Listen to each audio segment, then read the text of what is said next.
আসসালামু আলাইকুম। হযরত লূত আলাইহিসসালাম ছিলেন ইব্রাহিম আলাইহিসসালামের ভ্রাতুপুত্র। তিনি এমন এক সময় নবী হিসেবে প্রেরিত হয়েছিলেন যখন মানুষ চরম নৈতিক পতন ও পাপাচারের মধ্যে ডুবেছিল। ইব্রাহিম আলাইহিসসালাম এর নির্দেশে তিনি জর্ডান ও ফিলিস্তিন সীমান্তবর্তী সামুদ নামক এলাকায় হিজরত করেন এবং সেখানে মানুষকে সত্যের পথে ডাকার দায়িত্ব পান। সামুদ এলাকার অধিবাসীরা ছিল অত্যন্ত সম্পদশালী, কিন্তু তারা ছিল চরম দুশ্চরিত্র। ইতিহাসে তারাই প্রথম জাতি যারা সমকামিতার মতো জঘন্য পাপে জড়িয়ে পড়েছিল। তারা স্বাভাবিকভাবে দাম্পত্য জীবনের পরিবর্তে পুরুষে লিপ্ত। এছাড়াও তারা ডাকাতি, ছিনতাই এবং প্রকাশ্য মজলিসে নানাবিধি অশ্লীল কাজ করত। হযরত লূত আলাইহিসসালামের দীর্ঘ সময় ধরে তার জাতিকে এই অন্ধকার পথ থেকে আলোর পথে আসার আহ্বান জানান। তিনি তাদের বলতেন, তোমরা কি আল্লাহকে ভয় করবে না? আমি তোমাদের জন্য একজন বিশ্বস্ত রাসূল। তোমরা যে কাজ করছো তা সৃষ্টি জগতের ইতিহাসে কেউ কখনো করেনি। কিন্তু তারা লূত আলাইহিসসালামের কথা কর্ণপাত করেনি।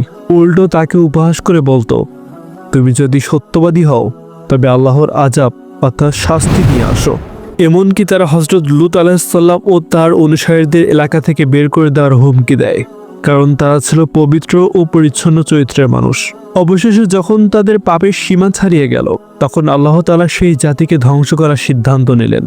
মানুষের বেশ ধরে কয়েকজন রূপবান ফেরেশতা প্রথমে হযরত ইব্রাহিম আলাইহিসসালামের কাছে গেলেন এবং সেখান থেকে হযরত লূত আলাইহিসসালামের কওমকে ধ্বংস করার খবর দিলেন। এরপর তারা লূত আলাইহিসসালামের মেহমান হয়ে সামুদ নগরে পৌঁছলেন। লূত আলাইহিসসালামের স্ত্রী ছিলেন একজন অবিশ্বাসী। তিনি গোপনে শহরবাসীকে খবর দিলেন যে লূত আলাইহিসসালামের বাড়িতে অত্যন্ত সুন্দর কয়েকজন যুবক এসেছেন।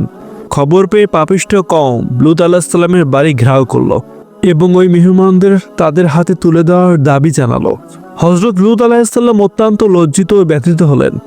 তখন ফেরেশতারা নিজেদের পরিচয় বললেন, হে লূত, ভয় পাবেন না, আমরা আপনার প্রতিপালকের প্রেরিত ফেরেশতা। ওরা আপনার কোনো ক্ষতি করতে পারবে না। ফেরেশতারা লূত আলাইহিসসালামকে নির্দেশ দিলেন যেন তিনি শেষ রাতে তার পরিবার ও ঈমানদারদের নিয়ে শহর ত্যাগ করেন। তবে শর্ত ছিল কেউ যেন পিছনের দিকে ফিরে না তাকায়। তবে হযরত লূত আলাইহিসসালামের স্ত্রী তাদের সঙ্গে গেলেও পাপিষ্ঠদের প্রতি তার মায়া থাকায় সে পিছনে ফিরে তাকাচ্ছিল এবং সেও আযাবের চক্রান্তে ধ্বংস হয়ে গেল।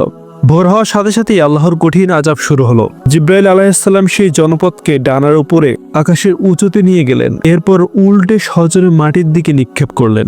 সাথে সাথে আকাশ থেকে পাথরের বৃষ্টি শুরু হলো। পাপিষ্ঠ জাতির প্রতিটি মানুষ সেই পাথরের আঘাতে ধ্বংস হয়ে গেল।